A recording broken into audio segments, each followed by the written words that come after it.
नमस्कार मित्रांनो, the GK zone Marathi या चॅनलमध्ये आपले स्वागत आहे. आज आपण नोंदणी व मुद्रांक विभाग 2025 भरतीसाठी चालू घडामोडीवर प्रश्नोत्तरे घेणार आहोत. चला तर सुरू करूया. सुशील शुक्ल यांना कोणत्या भाषेसाठी बाल साहित्य अकादमी पुरस्कार जाहीर झाला आहे? सुशील शुक्ल यांना हिंदी या भाषेसाठी बाल साहित्य अकादमी पुरस्कार जाहीर झाला आहे. सुशील शुक्ल यांना हिंदी भाषेसाठी बाल साहित्य अकादमी पुरस्कार जाहीर झाला. त्यांना त्यांच्या 1/12 या पुस्तकासाठी 2025चा बाल साहित्य अकादमी पुरस्कार प्रदान करण्यात आला आहे. आंतरराष्ट्रीय योग दिन 2025 साठी यजमान शहर म्हणून कोणाची निवड करण्यात आली आहे? आंतरराष्ट्रीय योग दिन 2025 साठी यजमान शहर म्हणून विशाखापट्टणम या शहराची निवड करण्यात आली आहे. भारत 21 जून 2025 रोजी 11वा आंतरराष्ट्रीय योग दिवस साजरा करत आहे आणि विशाखापट्टणम हे या वर्षाचे राष्ट्रीय यजमान शहर आहे. विशाखापट्टणम येथे एकाच ठिकाणी सुमारे 3 लाख लोकांनी सामूहिक योगाभ्यास केला. त्याने गिनीज वर्ल्ड रेकॉर्ड मोडला. या दिवशी सर्वत्र थाटामाटात yoga for one earth one health या 2025च्या थीमखाली कार्यक्रम झाला.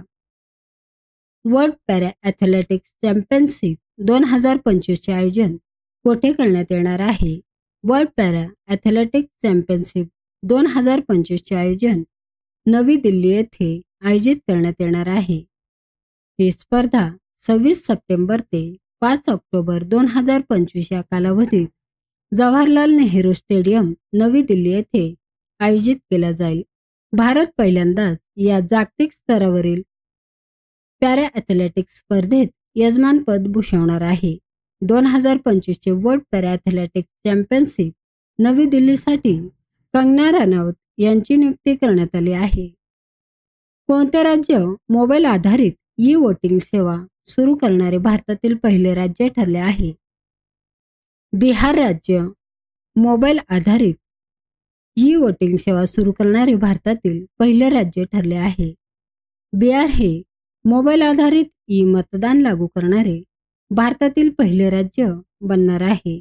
28 जून रोजी होणाऱ्या महानगरपालिका निवडणूकपासून पात्र मतदार ज्यामध्ये स्थलांतरित कामगार आणि अपंग लोकांचा समावेश आहे, सुरक्षित अँड्रॉइड ॲपवरून मतदान करू शकतील. आतापर्यंत फक्त एस्टोनियाचे देशभरात मोबाईल आधारित ई-मतदान प्रणाली लागू केली आहे, ज्यामुळे बिहार भारतीय संदर्भात अग्रणी ठरला आहे.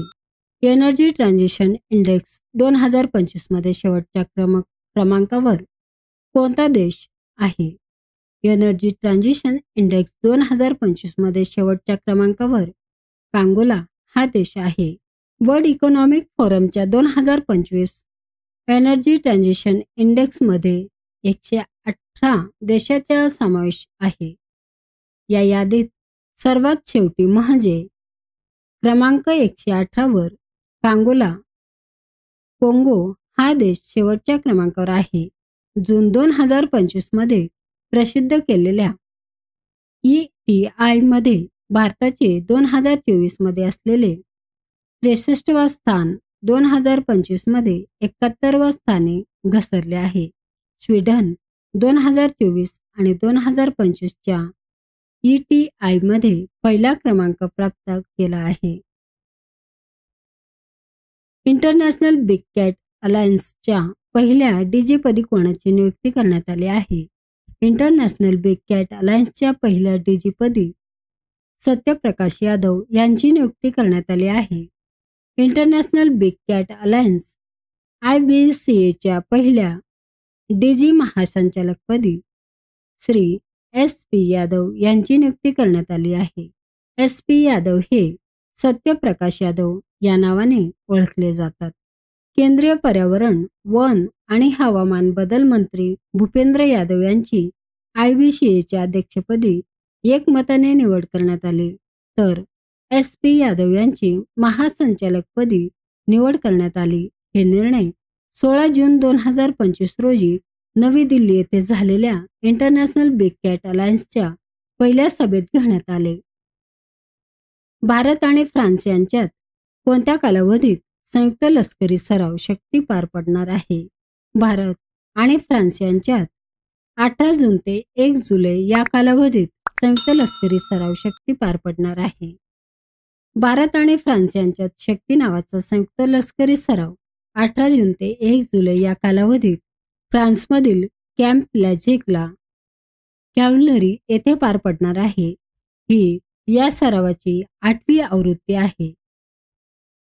कोणत्या राज्याने 2025 ते 2035 हे दशक जलविद्युत दशक म्हणून घोषित केले आहे? अरुणाचल प्रदेश या राज्याने 2025 ते 2035 हे दशक जलविद्युत दशक म्हणून घोषित केले आहे. अरुणाचल प्रदेश मंत्रिमंडळाने जून 2025 मध्ये 2025 ते 2035 या दशकाला डिकेड ऑफ हायड्रोपॉवर म्हणजे जलविद्युत दशक म्हणून घोषित केले आहे. हे पाऊल राज्याची 58,000 मेगावॅट वीज उत्पादन क्षमता पूर्णपणे वापरण्यासाठी उचलण्यात आले आहे.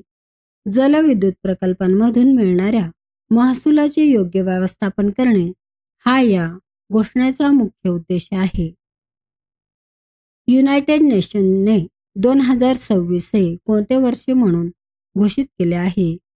युनायटेड नेशनने 2026 हे वर्ष आंतरराष्ट्रीय महिला किसान वर्ष म्हणून घोषित केले आहे.